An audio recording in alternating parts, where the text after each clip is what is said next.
Welcome to Wife Cheating Story. I hope you have an enjoyable and relaxing time listening. Let's get started. We're thankful for your continued viewership. Before we begin, tell us, where in the world are you watching from? We love knowing our global reach. Now, let's dive into today's story. Chapter 1. Foundations of Trust. Montgomery Monty Pierce had always lived by a code. As a former Navy intelligence officer turned successful security consultant, his life was built on three pillars: loyalty, discipline, and consequence. At 52, his salt and pepper hair and piercing blue eyes betrayed the intensity that had served him well both in military operations and civilian life. His security firm, Sentinel Shield, provided high-level protection services to wealthy clients and corporations, making him a wealthy man himself. The lakeside mansion in Connecticut where he now lived alone was a testament to his success and a reminder of his failures. The family photos had long been removed, but the memories remained etched in the walls. 15 years ago, Monty had discovered his wife Vivian's affair with Boyd Kessler, a charming art dealer who had wormed his way into their social circle. I should have seen it coming, Monty often thought during his early morning runs around the property. The signs were there: the late nights, the mysterious text messages, the sudden interest in art exhibitions. But he had trusted her implicitly, believed their 20-year marriage was unbreakable. The divorce had been brutal but swift. Monty had evidence, not just of the affair, but of Vivian's attempts to transfer joint assets to separate accounts. Always the strategist, he had moved preemptively, protecting most of his wealth while ensuring she received a fair settlement. He wasn't vindictive then, just practical. Their daughter Natalie had been 17 at the time of the divorce.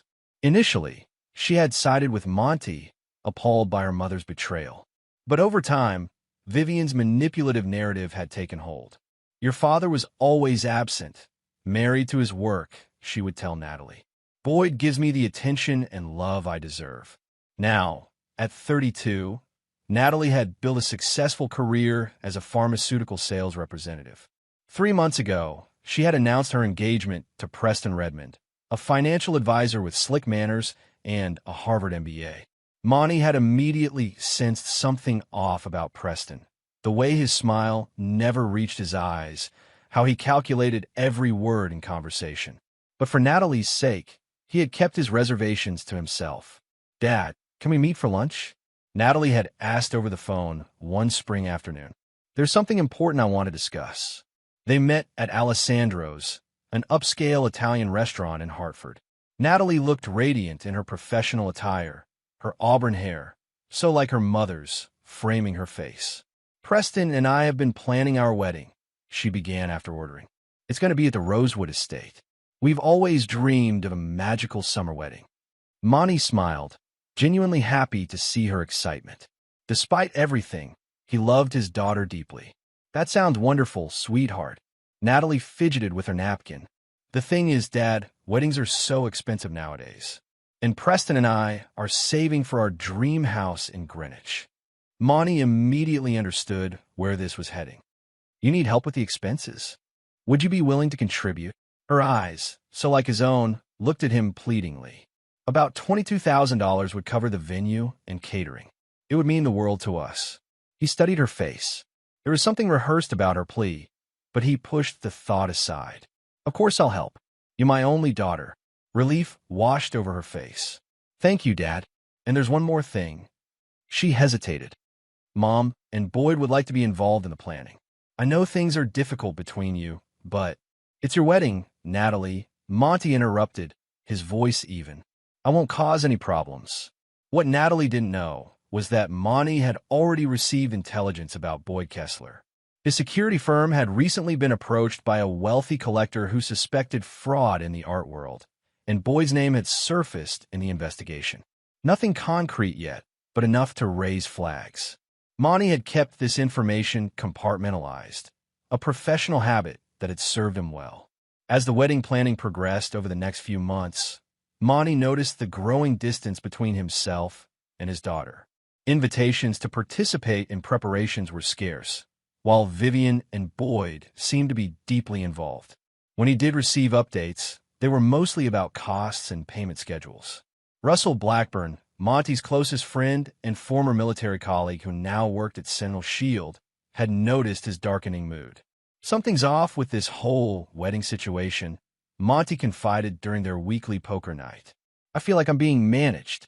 Russell, a burly man with a tactical mind as sharp as Monty's, frowned. Trust your instincts. They've saved our lives more than once. Monty nodded, a plan already forming in his mind. I think it's time for a little reconnaissance. Chapter 2. Whispers of Deception. The wedding preparations accelerated as summer approached. Monty maintained his distance, as requested, but kept himself informed through subtle means. He had Xavier Donovan, a tech specialist at his firm, monitor social media activities surrounding the wedding party, all legally obtained from public posts.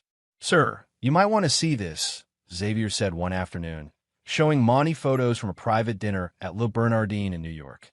Preston, Natalie, Vivian, and Boyd were celebrating something, champagne glasses raised high. The caption read, "Planning the future with those who truly matter." Monty's jaw tightened. He hadn't been invited or even informed about this dinner. "There's more," Xavier hesitated.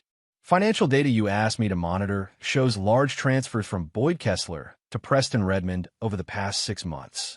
Around $150,000 total. Business deal?" Monty questioned.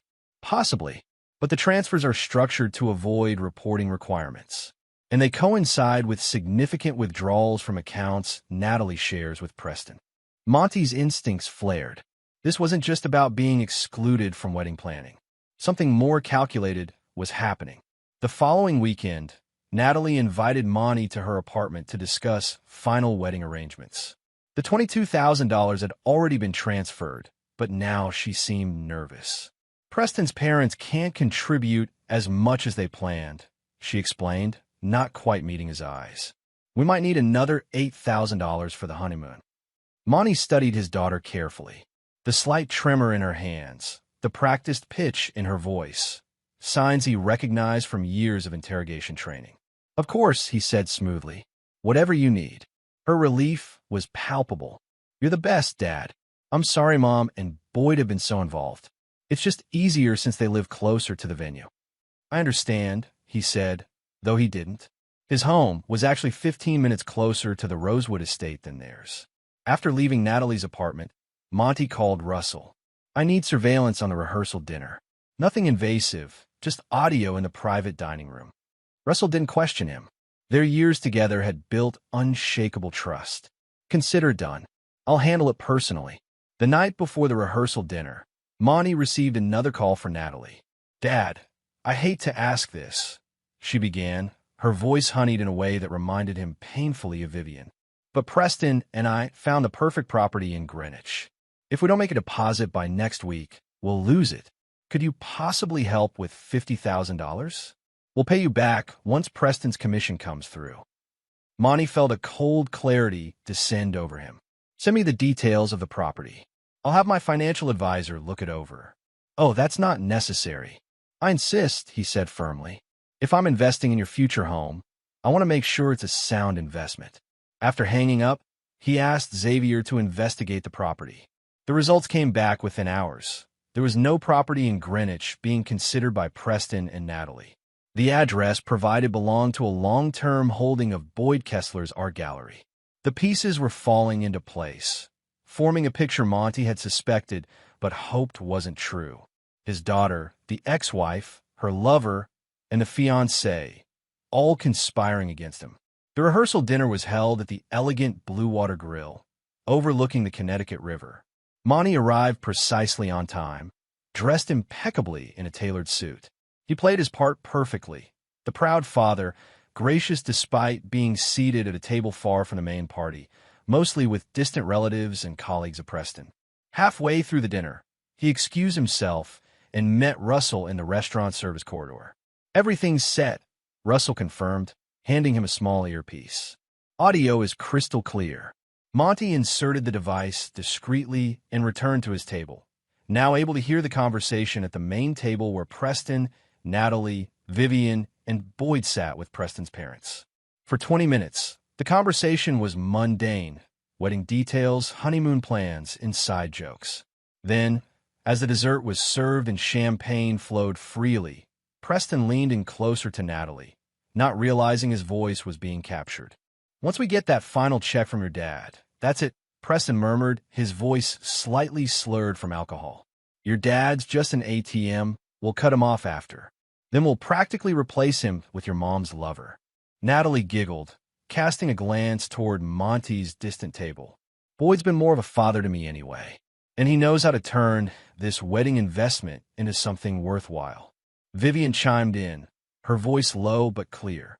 "Montgomery always was easy to manipulate. Flash a little family sentiment, and he opens his wallet. The security consultant who can't see what's right in front of him." Boyd's cultured voice added, "Once we leverage his contribution for the gallery expansion, he'll never know." The old military man still thinks in straight lines, not seeing the game around him. Preston raised his glass in a mock toast. "To Montgomery Pierce, the gift that keeps on giving." Monty sat perfectly still, his face betraying nothing as the laughter from the main table washed over him. Inside, something fundamental shifted. The cold calculation he had reserved for professional adversaries now turned toward his own family. As the dinner concluded, he approached the main table with warm smiles and congratulated the happy couple. "I'm looking forward to tomorrow," he said, embracing Natalie. "It will certainly be a day none of us will forget." Later that night, in the silent darkness of his home office, Monty made a series of phone calls. By dawn, everything was arranged. What had been planned as a wedding day would instead become a reckoning. His last call was to the Rosewood Estates manager, Florence Sullivan, an old client who owed him a significant favor after his firm had discreetly resolved a blackmail attempt against her family. "Florence, I need the Rosewood tomorrow morning. Empty. No staff, no preparations, nothing. But Mr. Pierce, your daughter's wedding, will not be happening as planned," he finished for her. "Trust me when I say this is necessary. I'll compensate everyone affected." After a pause, she agreed. "Very well. The estate will be empty when they arrive." Monty ended the call and opened his safe, removing a file marked contingency. Inside were documents he had prepared years ago, but never expected to use against his own blood. "So be it," he whispered to the empty room. Chapter 3. The Empty Venue. The morning of the wedding dawned bright and clear. Monty dressed methodically in his finest suit, checking his watch with military precision. By now, the wedding party would be discovering the empty venue. No decorations, no caterers, no guests being seated in white chairs on the manicured lawn. His phone rang precisely at 9:17 a.m. Natalie's name flashed on the screen. "Dad!" Her voice was frantic, bordering on hysterical. "Something terrible has happened. The venue is empty. Everything's gone. The wedding coordinator isn't answering. The caterers say they were canceled. Even the flowers are missing." "That's concerning," Monty replied, his voice calm. "Where are you now?" "At the Rosewood. Mom and Boyd are here too, and Preston's having a meltdown. Can you come right away? We need to figure out what happened." "I'll be there in 20 minutes. Monty arrived at the Rosewood estate to find chaos. Natalie was in tears, her wedding dress hanging forgotten in a garment bag. Preston was shouting into his phone, his face flushed with anger. Vivian was attempting to comfort their daughter while Boyd paced nervously, repeatedly checking his own phone. "Montgomery, thank God," Vivian exclaimed when she saw him. "This is a disaster. Everything's gone." Monty surveyed the scene with calculated detachment. "Has anyone contacted the venue management?" "They're not answering." Preston snapped. "This is completely unprofessional. We're going to sue them for everything they've got." "Perhaps I can help," Monty offered. "Florence Sullivan, the estate manager, is an old client. Let me call her directly." He stepped aside, pretending to make a call, then returned moments later. "Florence is on her way. She says there's been a terrible misunderstanding. In the meantime, she's offered us the use of the main house for a private discussion." Relief visibly washed over the group as they followed Monty into the elegant mansion. He led them to a spacious library where, to their surprise, An elderly gentleman in a tailored suit was waiting. "Who is this?" Boyd demanded. "This is Theodore Winters, my attorney," Monty explained smoothly. "Given the circumstances, I thought legal counsel might be useful." The tension in the room shifted instantly from confusion to wariness. "Dad, what's going on?" Natalie asked, her voice small. Monty gestured for everyone to sit. "I believe we should discuss what really happened to the wedding arrangements." Preston stepped forward aggressively. "What does that mean? Do you know something about this disaster?" "I know everything, Preston," Monty replied, his voice now steel beneath silk. "About the conversations you've had, about the plans you've made, about the money transfers between Boyd and you, about the non-existent Greenwich property." The color drained from Preston's face. Natalie looked between her fiancé and her father, confusion giving way to fear. "Dad, I don't understand." "Let me clarify," Monty interrupted, nodding to Theodore, who opened a leather portfolio and produced several documents. "Last night at the rehearsal dinner, I heard everything. About being just an ATM to be cut off after the wedding. About replacing me with Boyd. About leveraging my contribution for the gallery expansion." Vivian stood up, her face a mask of indignation. "You were spying on us? How dare you?" "Spare me the outrage, Vivian. It doesn't suit you after 15 years of lies." Monty's voice remained unnervingly calm. "The wedding isn't happening today. In fact, it's not happening at all." "You can't do that," Preston shouted. "The guests are on their way." "No, they're not," Monty corrected him. "All guests received a cancellation notice last night, citing a family emergency. The venue, caterers, florists, everything was canceled with generous compensation for their inconvenience." The shock in the room was palpable. Natalie began to cry again, but these were different tears, tears of exposure and guilt. "Why would you do this?" she whispered. "Because actions have consequences," Monty stated simply. He turned to Theodore, who handed him another document. "This is what you'll find in place of a wedding today." He placed the document on the coffee table. The heading read, "Termination of financial support and legal notice of intent to pursue fraud charges." "What is this?" Boyd demanded, finally finding his voice. "Evidence," Monty replied, "of an elaborate plan to defraud me of significant funds through emotional manipulation and false pretenses. The $22,000 for the wedding was just the beginning. The additional $8,000 for a honeymoon that was already paid for by Boyd. The $50,000 deposit for a non-existent property. And the plans to extract much more." He faced his daughter directly. "Natalie, did you really think I wouldn't investigate the Greenwich property? That I wouldn't notice the multiple transfers from Boyd to Preston that coincidentally matched your withdrawal patterns?" Preston lunged forward suddenly, grabbing the document. "This is ridiculous. You have no proof." "On the contrary," Monty replied, unfazed by the outburst. "Theodore, please play the recording." The attorney pressed a button on his phone, and the clear voices from the rehearsal dinner filled the room. "Your dad's just an ATM. We'll cut him off after. Then we'll practically replace him with your mom's lover." Preston went pale. Natalie covered her mouth in horror. Vivian and Boyd exchanged panicked glances. "That's not admissible." Boyd recovered first, his art dealer's smooth voice attempting to regain control. "Recordings without consent aren't legal in Connecticut." Monty smiled coldly. "Normally, you'd be right. But the Blue Water Grill has posted notices about security recordings on the premises, and all patrons give implied consent upon entering. A technicality, perhaps, but one that works in my favor." He stood, buttoning his suit jacket with deliberate precision. "There will be no criminal charges filed today. No public scandal, yet. Instead, there will be consequences that are private but significant." He handed each of them a separate document. "These detail what happens next for each of you. I suggest you read them carefully." As they hesitantly took the papers, the door opened, and Florence Sullivan entered with several security personnel from Sentinel Shield. "These gentlemen will escort you from the property once you've read your documents," Monty explained. "I'll give you privacy to absorb the information." As he turned to leave, Natalie grabbed his arm. "Dad, please, it wasn't my idea. Preston and Boyd convinced me." "That's the most disappointing part." "Natalie," Monty interrupted, gently removing her hand. "You didn't need convincing. You chose this." With that, he walked out, closing the door behind him. In the empty great hall of the Rosewood estate, he finally allowed himself a moment of grief for the family he had lost. Not today, but years ago when betrayal first entered their lives.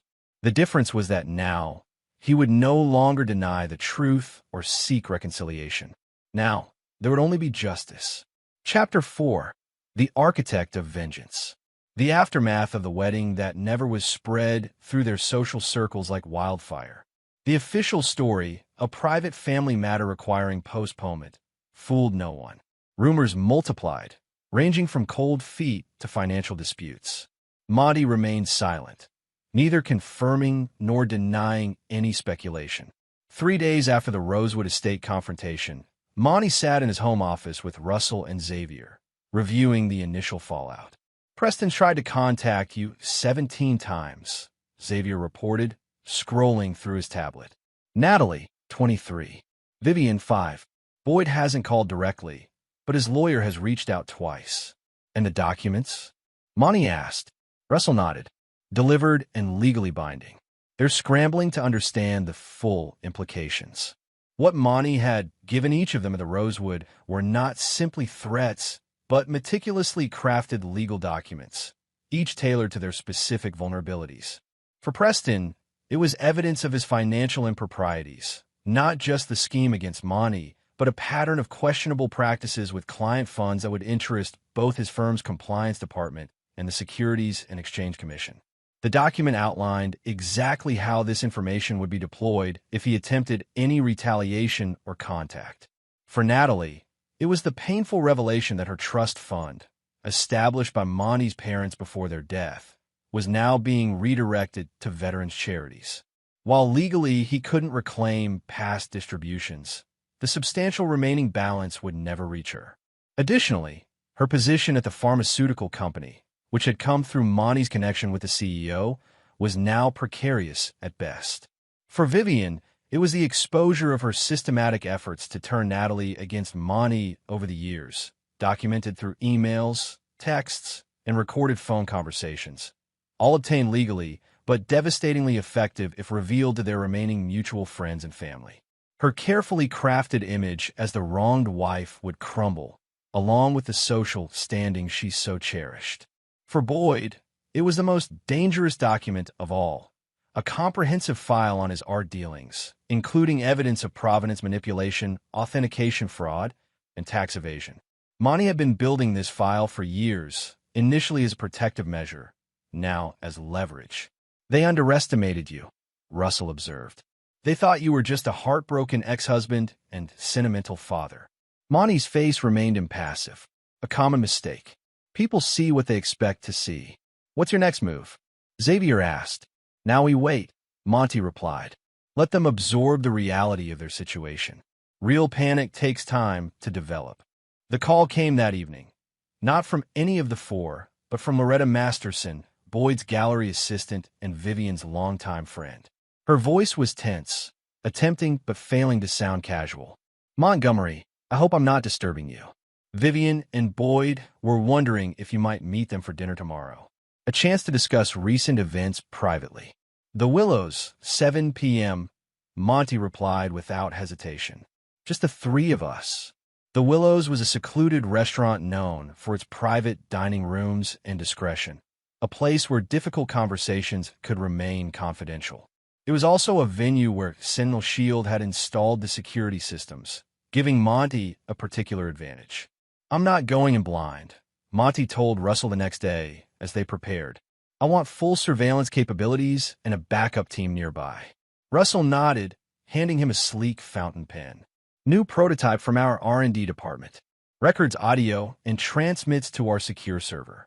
The clip contains a panic button if needed." Monty arrived at the Willows precisely at 7 p.m. Vivian and Boyd were already seated in a private room, tension evident in their postures despite their attempt at composure. Vivian had aged well, her blonde hair now expertly highlighted to disguise the gray, her face maintained through subtle procedures. Boyd remained handsome in that cultivated way of men who prioritize appearance, tailored clothes, perfect haircut, manicured hands. Montgomery, Vivian greeted him, her voice softer than it had been in years. Thank you for coming. Let's skip the pleasantries, Monty replied, taking a seat. You want to talk? So talk. Boyd cleared his throat. What happened at the Rosewood was unfortunate. Things were said at the rehearsal dinner that were inappropriate and untrue. Alcohol and pre-wedding stress led to poor judgment. Is that your position? Monty asked coldly. That I should dismiss conspiracy and fraud as drunken banter? We're not here to argue semantics, Vivian interjected. We're here to find a solution that works for everyone. The situation with Natalie is destroying her. She's devastated. As she should be, Monty replied without emotion. Actions have consequences. That's something I learned in the military and something all of you are now learning. Boyd leaned forward. Be reasonable, Montgomery. This vendetta serves no one. We're prepared to make amends, financially and otherwise. Monty allowed a small, dangerous smile. You misunderstand the situation. This isn't a negotiation.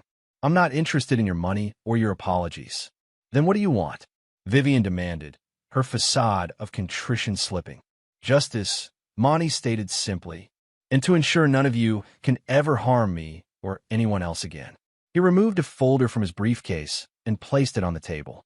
This contains additional information I've gathered on each of you. Information not included in the documents you received at the Rosewood. I thought you should know what else is in my possession. Boyd reached for the folder, but Monty stopped him. This is just for your viewing. Here, now. They flipped through the pages, their faces growing paler with each revelation. The folder contained bank statements showing Boyd's offshore accounts, documents proving Vivian had systematically alienated Natalie from Monty through years of manipulation, and evidence that Boyd and Preston had conspired on multiple financial schemes beyond just targeting Monty. This is invasion of privacy, Boyd sputtered. You can't. I already have. Monty cut him off. The question is not what I've done, but what I'll do next. What do you want from us? Vivian whispered, real fear in her eyes now. Complete severance, Monty replied. You will remove yourself from my life entirely. No contact with me, my associates, or my business interests. Boyd will close his Connecticut gallery and relocate his business. Vivian will retract any statement she's made to mutual friends about our marriage and divorce. You're asking us to uproot our lives, Boyd protested. I'm giving you a choice, Monty corrected. Comply, or I release everything I have to the appropriate authorities and individuals. And Natalie? Vivian asked, her voice breaking. She's still your daughter. For the first time, emotion flickered across Monty's face. A brief spasm of pain quickly controlled. Natalie made her choice. She chose deception and betrayal. She'll have to live with that decision. You cut off your own child? Vivian pressed.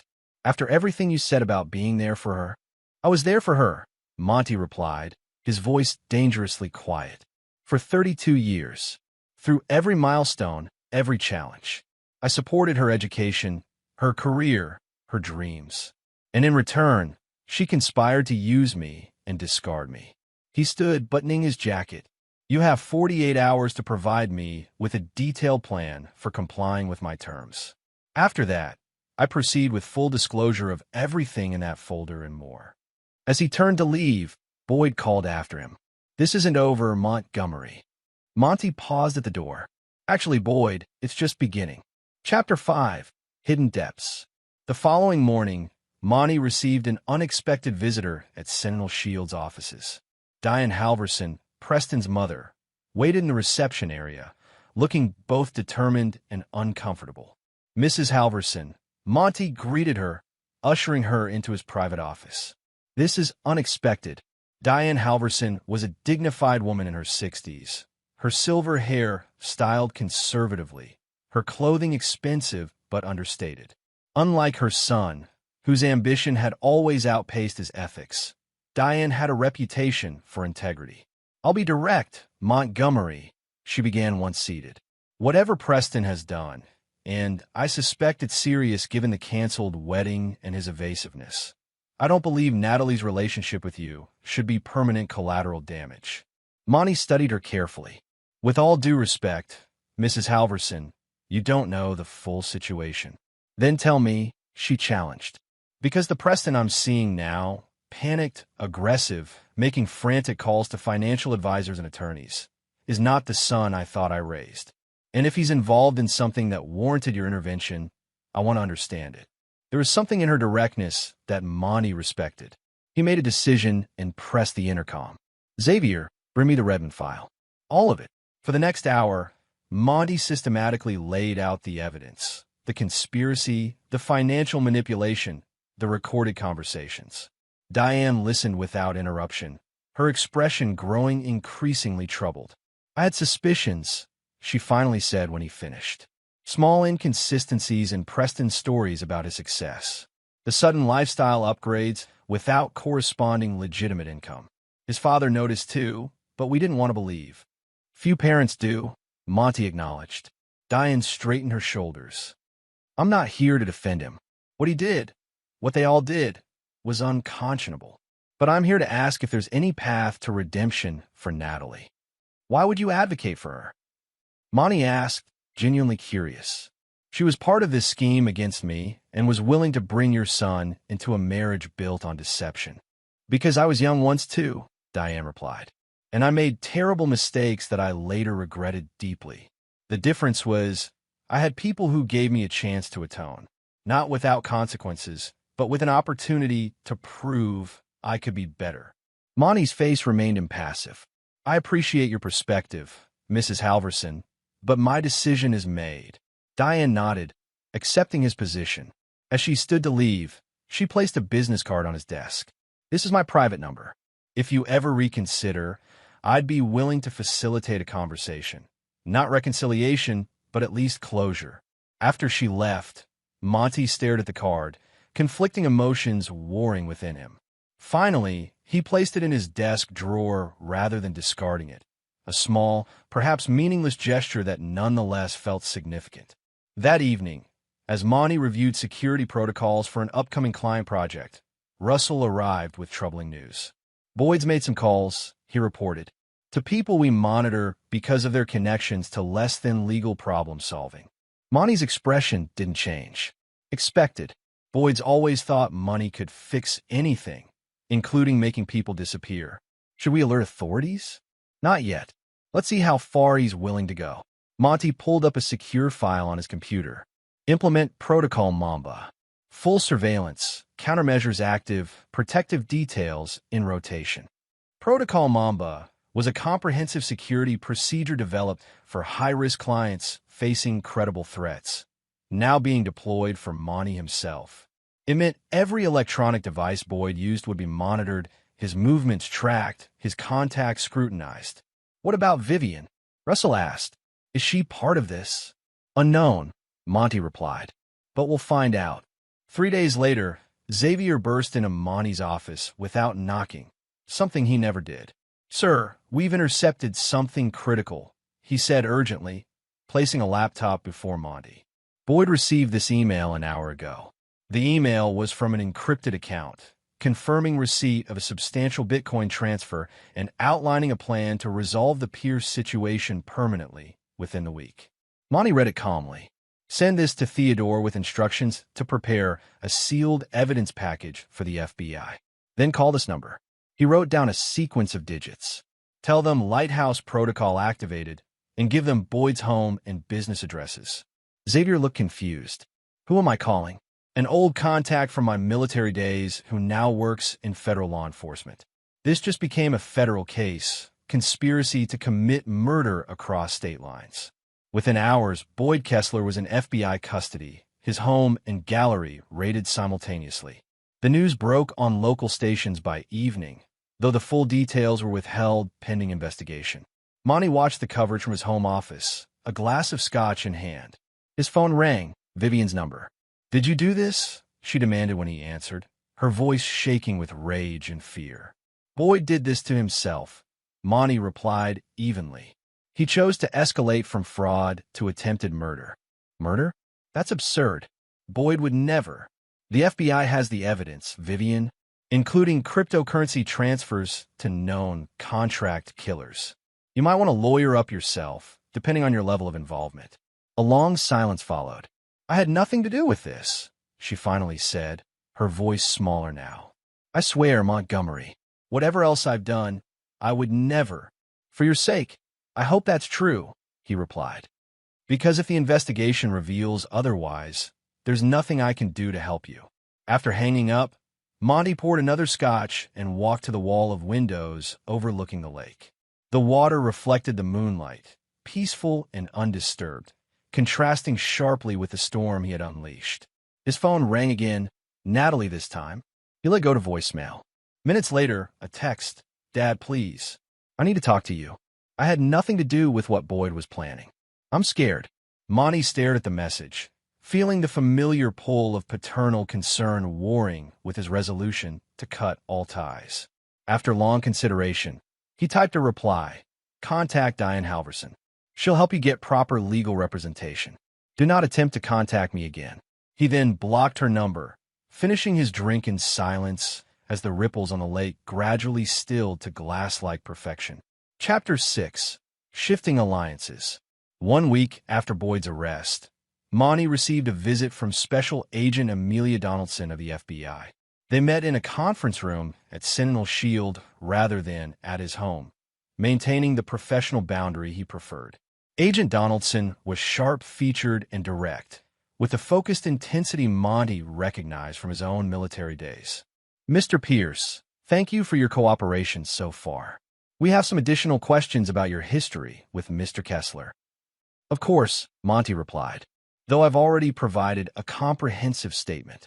You have, she acknowledged, but we're now investigating a broader pattern of illegal activity tied to Mr. Kessler's art dealership.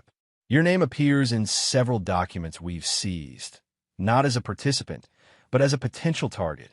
This caught Monty's attention. Target in what sense? Financial, she clarified. It appears your daughter's wedding was part of a larger scheme. Mr. Kessler and Mr. Redmond had plans to approach you for investment in what they called the Connecticut Collection, supposedly rare artworks being assembled for a major exhibition, but actually a sophisticated Ponzi scheme. Monty absorbed this information. Have you spoken with Preston Redmond? We have. He's cooperating now, claiming he was manipulated by Kessler. She gave him a knowing look, though our assessment suggests he was a willing participant until things went south. And my daughter? Natalie Pierce. Agent Donaldson consulted her notes. Ms. Pierce maintains she was unaware of the full scope of their plans, particularly the financial scheme involving the art collection. However, she has admitted to knowing about and participating in the plan to extract the wedding funds from you under false pretenses. Monty nodded, his expression unchanged despite the confirmation of Natalie's betrayal. What happens now? Mr. Kessler will face multiple serious charges, including conspiracy to commit murder for hire. Mr. Redmond is negotiating a plea deal in exchange for testimony. Your ex-wife, Vivian Harlow, is currently classified as a person of interest, not a suspect. She paused. And your daughter is cooperating as a witness, though she may face lesser charges related to the financial fraud. After Agent Donaldson left, Russell found Monty in his office, staring at an old family photograph he normally kept locked away. You okay? Russell asked. I've been better, Monty admitted, a rare glimpse of vulnerability. Learning your own daughter saw you as nothing more than a resource to be exploited isn't easy, even when you suspected it. Russell nodded, understanding without need for elaboration. The Kessler situation is contained. The threat against you has been neutralized. Maybe time to step back, take some time away from all this. No, Monty replied, replacing the photograph in his desk drawer. There's still the matter of Vivian.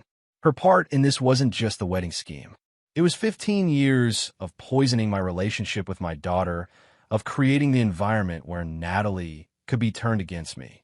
The authorities are handling Kessler and Redmond, Russell pointed out. Maybe let them handle Vivian too.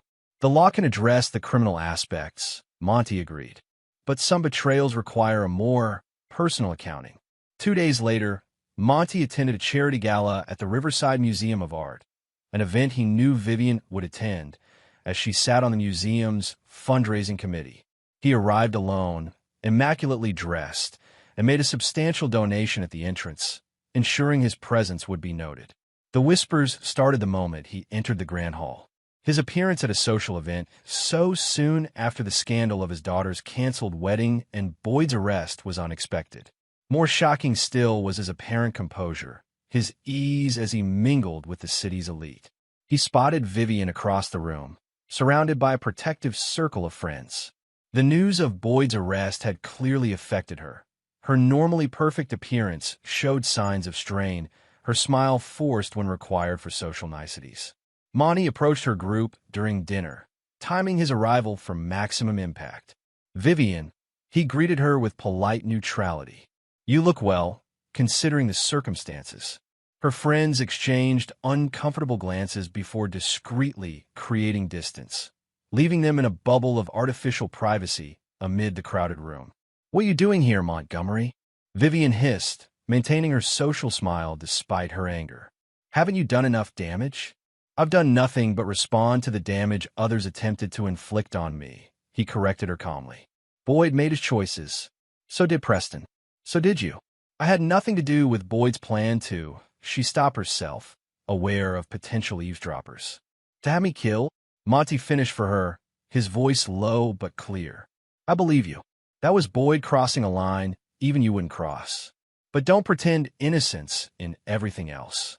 Vivian's facade cracked slightly, real emotion breaking through. "What do you want from me?" "My reputation is in tatters, my relationship destroyed, my relationship with Natalie strained. Isn't that enough for you?" "Almost," Monty replied. "There's one more thing." He produced an envelope from his jacket pocket and handed it to her. "This contains instructions for returning every item of my mother's jewelry you took in a divorce. The pieces you claimed had sentimental value to you, despite never wearing them while we were married." Vivian paled. "Those were part of the settlement. They were family heirlooms meant for Natalie." Monty interrupted. "Since she's chosen to sever her connection to me and my family, this should be returned to the Pierce family line. My sister's daughters will appreciate them." Vivian stared at him, recognizing the underlying message. He was systematically erasing every connection, reclaiming every piece of himself she and Natalie had thought was theirs to keep or discard. "You become cruel, Montgomery," she whispered. "No," he contradicted her. "I become clear-sighted. There's a difference." He stepped back, preparing to return to his table. "The instructions include a deadline. I suggest you meet it."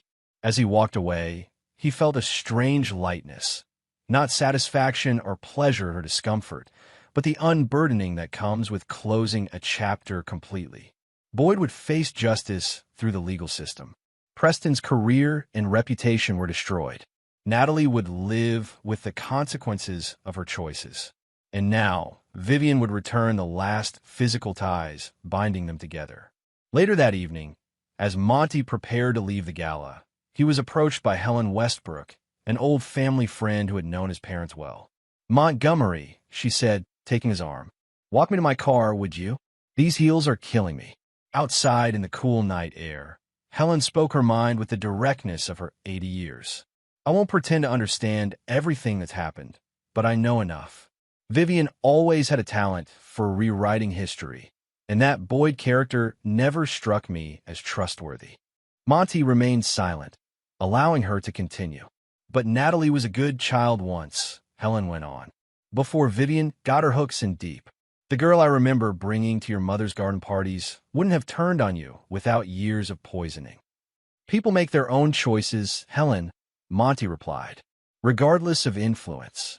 "True enough," the elderly woman conceded.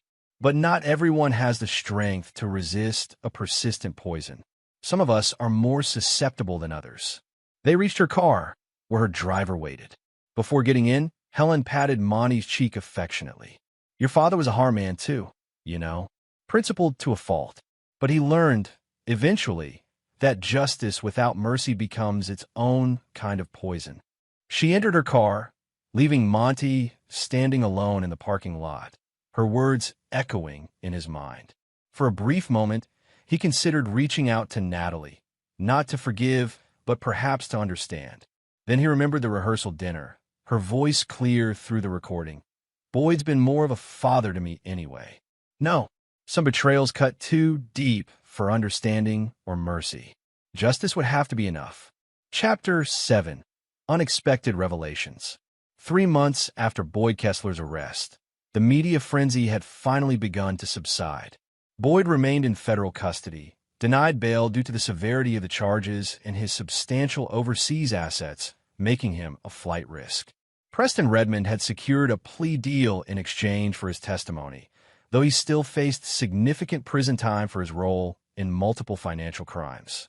Vivian had retreated from public life, selling her Connecticut house and reportedly relocating to Arizona to be near her sister. The jewelry had been returned as instructed, delivered by courier rather than in person, each piece accounted for and authenticated. Monty had immersed himself in work, expanding Sentinel Shield to include a new division specializing in fraud prevention for high-net-worth individuals.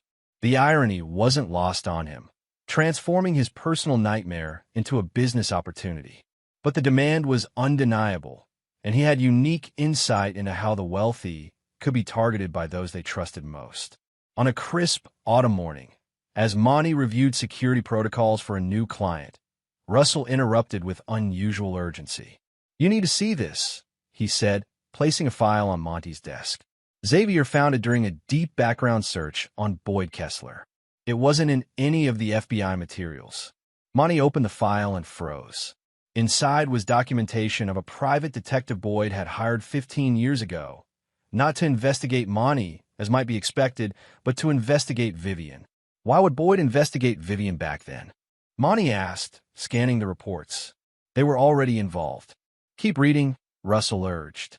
The detective's reports revealed a pattern that stunned even Monty, with all his suspicions and insights into his ex-wife's character.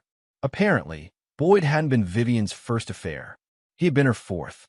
More shocking still was the detective's conclusion that Vivian had been systematically targeting wealthy men, using each relationship to climb socially and financially before moving to the next opportunity.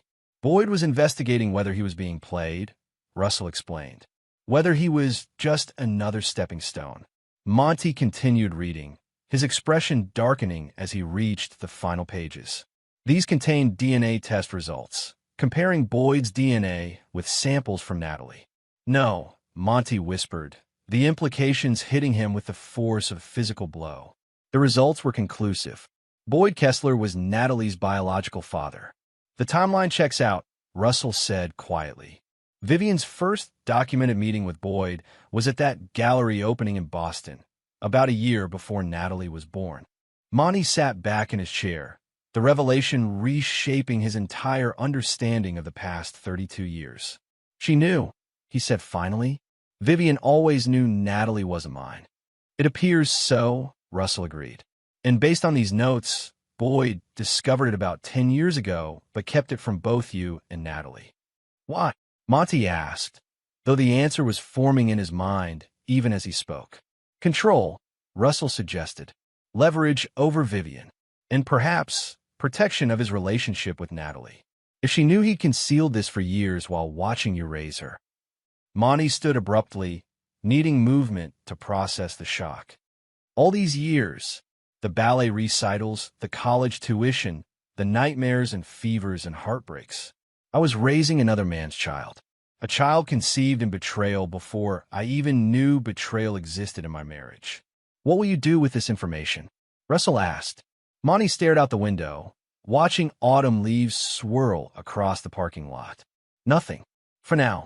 That evening, alone in his home, Monty poured a scotch and allowed himself to fully process the revelation. The anger came first, white-hot and consuming. Not just at Vivian and Boyd, but at the cosmic unfairness of it all. Then, gradually, something deeper and more painful. The realization that his most fundamental relationship, the one he had thought unbreakable despite everything, had been built on a lie from the very beginning. Yet alongside this pain came an unexpected clarity. Natalie's gradual estrangement over the years, her susceptibility to Vivian's manipulation, her ultimate betrayal, all took on a different dimension in light of biological reality. It didn't excuse her actions, but it provided a context he hadn't previously considered. His phone rang, interrupting his thoughts. The screen displayed a number he didn't recognize. Montgomery Pierce. He answered, his voice controlled despite his emotional turmoil. Mr. Pierce, this is Dr. Eleanor Winters from Hartford Memorial Hospital. A professional female voice responded. I'm calling regarding Natalie Pierce. You're listed as her emergency contact. Monty's grip tightened on the phone. What happened? Ms. Pierce was brought in following a single-vehicle accident on Route 9. She's stable, but has sustained serious injuries requiring surgery. She's been asking for you. Monty closed his eyes, conflicting emotions warring within him. I'll be there in 30 minutes. The hospital corridors were harshly lit, the antiseptic smell bringing back unwelcome memories of his own military injuries. Dr. Winters met him outside the surgical ward, a competent-looking woman in her 50s with tired eyes and precise movements. Mr. Pierce, thank you for coming. Natalie's in surgery now for a compound fracture of the femur and internal bleeding. The prognosis is good, but recovery will be lengthy. Was she alone in the car? Monty asked. Yes. Preliminary police report suggests she swerved to avoid an animal on the road and hit a guardrail. No alcohol or substances involved. The doctor hesitated. Before we took her to surgery, she was quite distressed, not just from pain. She kept saying she needed to tell you something important. Monty nodded, absorbing this information. When can I see her? Surgery should conclude within the hour. She'll be in recovery for another hour after that. I can have someone notify you when she's stabilized and conscious. Monty settled into the waiting room, declining coffee from a volunteer. As he sat, he noticed a familiar figure across the room. Diane Halverson, Preston's mother, reading a magazine with the concentrated focus of someone trying to distract themselves. She looked up, sensing his gaze, and, after a moment of surprise, approached him. Montgomery, I didn't expect to see you here. I could say the same, he replied, gesturing for her to sit. I've been helping Natalie since everything fell apart, Diane explained. Not financially, she's been handling that on her own since losing her trust fund, but as a support person, someone to talk to who understands the situation. That's unexpected, Monty admitted. Diane shrugged. I failed with Preston. I saw the warning signs for years and chose to ignore them, telling myself he'd grow out of his entitled behavior. Maybe helping Natalie is my way of atoning for that failure. They sat in surprisingly comfortable silence until Diane spoke again. She's been trying to rebuild her life. New job at a small local company, therapy twice a week, volunteer work with at-risk teens. No contact with Vivian or Boyd. Why are you telling me this? Monty asked. Because despite everything, I think you still care what happens to her, Diane replied simply. And because she cares what you think, even now. Before Monty could respond, a nurse approached. Mr. Pierce? Natalie is out of surgery and asking for you. Diane touched his arm lightly as he stood. Just listen. That's all I ask. Natalie looked small in the hospital bed, her face pale against the white sheets, and four in her arm and her leg elevated in a complex brace. When she saw Monty, her eyes filled with tears. Dad, she whispered, her voice rough from the intubation tube, recently removed. You came. The hospital called, he replied, keeping his distance. They said you needed to tell me something. Natalie nodded weakly. I found out about Boyd, that he's my biological father. Monty stiffened, surprised. Ow, FBI investigation, she explained, each word clearly costing her effort. They found the DNA test in Boyd's records. Agent Donaldson told me last week. Monty moved closer despite himself. I just found out today. Different source. Doesn't matter, Natalie continued. Needed you to know. I didn't know. All these years, I didn't know. Would it have changed anything if you had? Monty asked the question that had been haunting him. Tears slipped down her cheeks. Everything. It would have changed everything. She reached out a hand, and after a moment's hesitation, Monty took it. Her fingers were cold, reminding him painfully of holding her hand at ice skating lessons when she was 7. Not asking for forgiveness, she whispered. Just need you to know, you're my real father. Always. The only one who mattered. The monitor tracking her vital signs beeped insistently as her pulse elevated. A nurse entered, checking the readings with concern. "She needs to rest," the nurse advised Monty. "You can come back tomorrow." As he turned to leave, Natalie gripped his hand with surprising strength. "One more thing," she said urgently. "Mom's gone to Arizona, but not to her sister. She's meeting someone, a new target, a widower with a tech fortune." Monty frowned. "How do you know this?" "She called me before I stopped all contact, bragging about her new start. Said she'd finally found someone worthy after wasting years with Boyd." The nurse intervened more firmly. "Sir, please. She really needs to rest now." Monty gently disentangled his hand from Natalie's. "I'll be back tomorrow," he said, surprised to realize he meant it. Outside the hospital room, he found Diane waiting. "How is she?" she asked. "Recovering," Monty replied, his mind already processing Natalie's revelation about Vivian. "Thank you for looking out for her when I didn't." Diane studied his face. "What will you do now?" "Finish what I started," Monty answered, "but perhaps with new information that changes the equation." Chapter 8. The Final Pieces. The Arizona sun beat down mercilessly as Monty drove his rental car through the exclusive Paradise Valley neighborhood. His research had identified Vivian's widower with a tech fortune as Leonard Garrison, founder of a successful cybersecurity firm that had recently been acquired by a major tech conglomerate for billions. Garrison's Spanish-style mansion sat on 5 acres of manicured desert landscape, a monument to wealth that would certainly appeal to Vivian's sensibilities. Monty parked outside the gates, observing the property through specialized binoculars. Security was visible but not excessive, typical for wealthy individuals who hadn't yet experienced any threats to their safety. His phone rang, Russell checking in from Connecticut. "You sure about this approach?" Russell asked when Monty answered. "We could handle Vivian more discreetly." "This isn't just about Vivian anymore," Monty replied, watching a catering van pass through the security gate. "It's about breaking a pattern that will otherwise continue indefinitely." "And Natalie?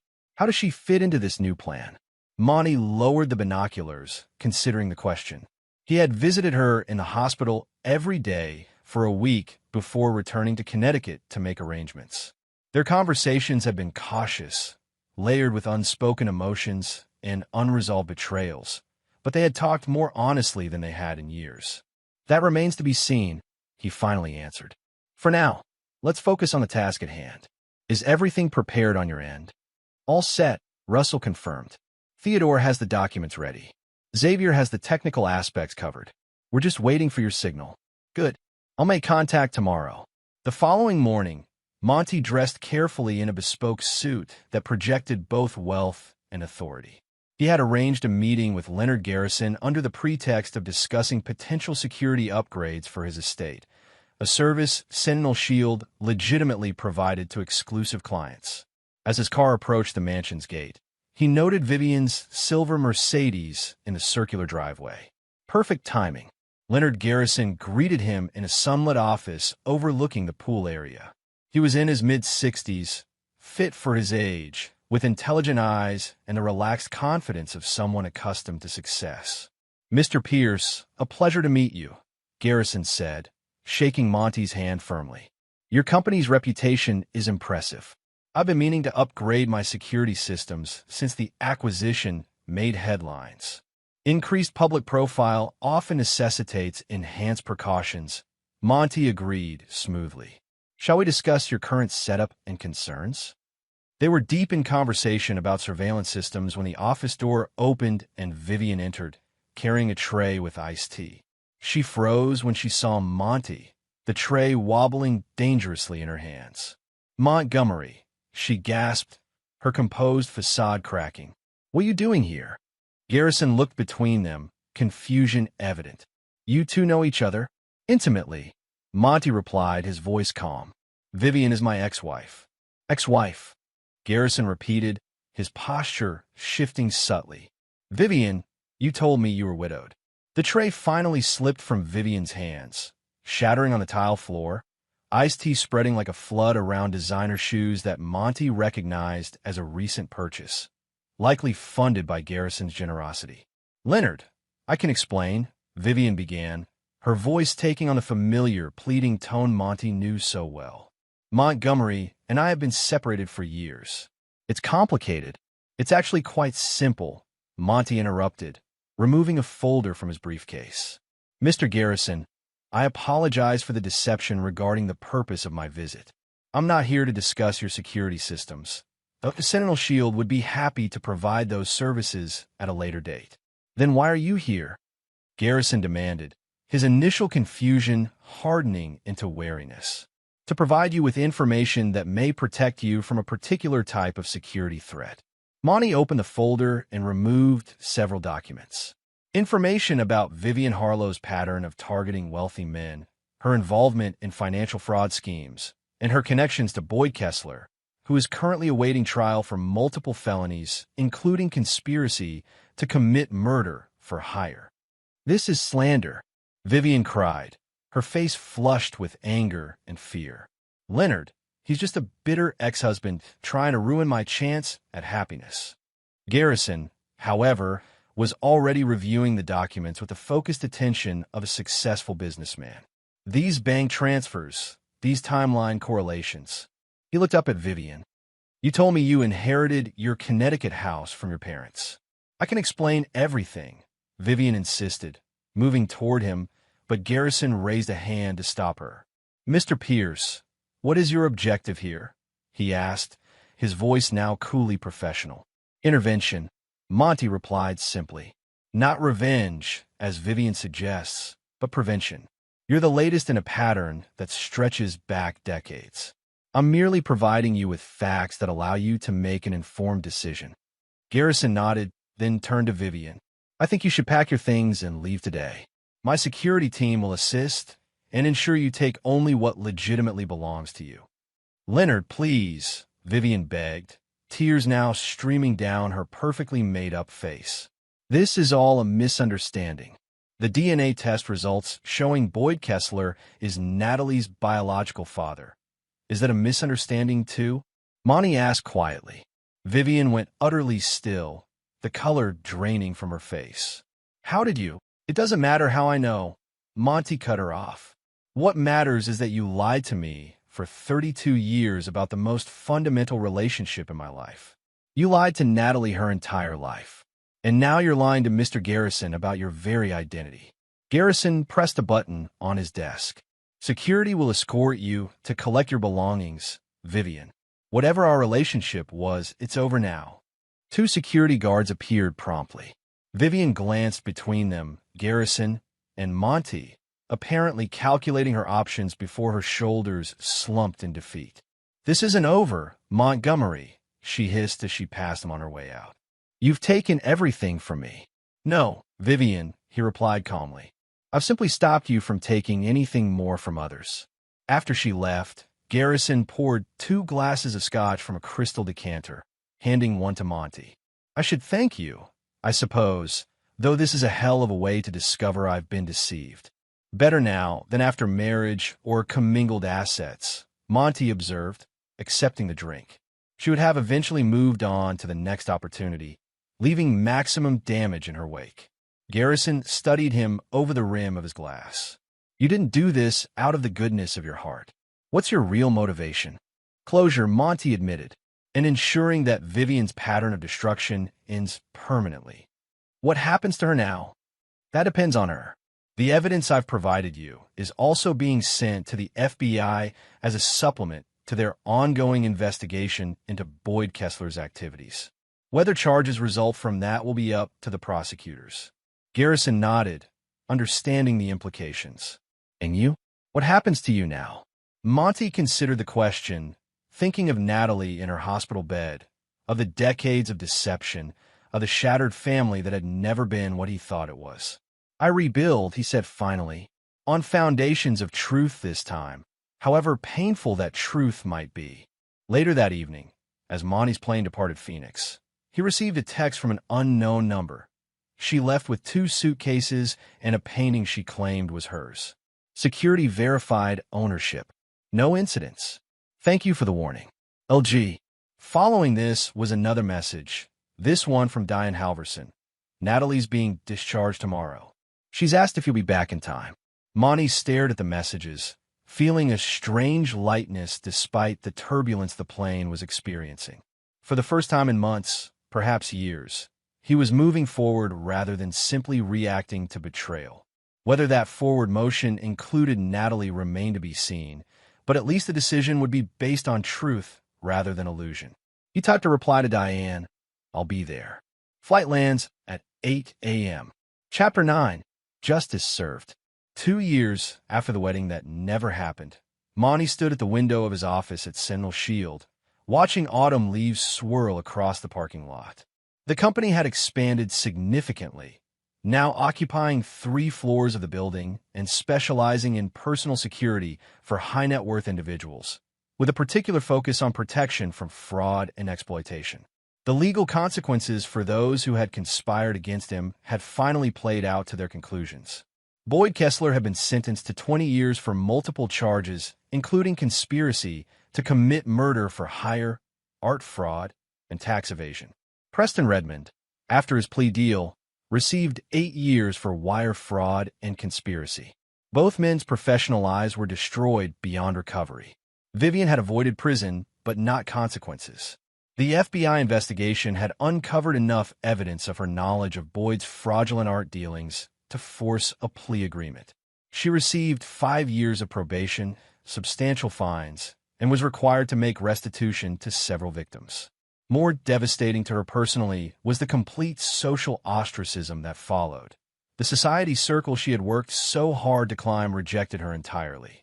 Last Monty had heard, she was living modestly in Nevada, working as an administrative assistant at a community college, a far cry from the luxury she had schemed so ruthlessly to attain.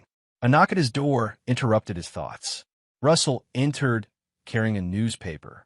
"Thought you might want to see this," he said, placing it on Monty's desk.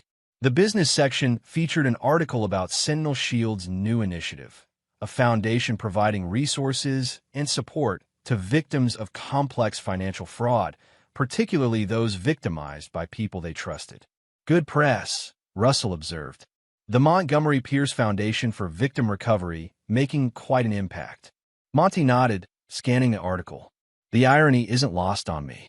Building something positive from my own experience as a victim." Speaking of building something positive, Russell began, hesitating uncharacteristically. "Have you given any more thought to Natalie's proposal?" The question hung in the air.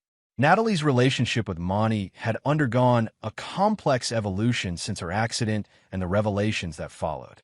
After months of careful, tentative communication, she had asked if she could join the foundation's work, using her experience on both sides of fraud to help others recognize warning signs and recover from betrayal. "I have," Monty replied finally, "and I've made my decision."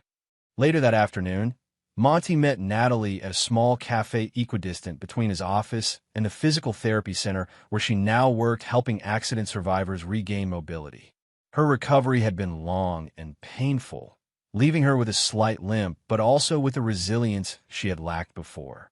"You look well," he observed as she joined him, noting the healthy color in her cheeks and the clear confidence in her eyes that had replaced the manipulative charm she had inherited from Vivian. "Better every day," she agreed, both physically and otherwise. After ordering coffee, she looked at him directly. "Have you decided about my proposal to work with the foundation?" Monty studied her face, the face he had believed for 32 years belonged to his biological daughter. The DNA revelation had shaken him to his core, forcing him to reevaluate every assumption about his life and family. Yet in the midst of that painful reckoning had come an unexpected truth. Biology wasn't the only definition of fatherhood.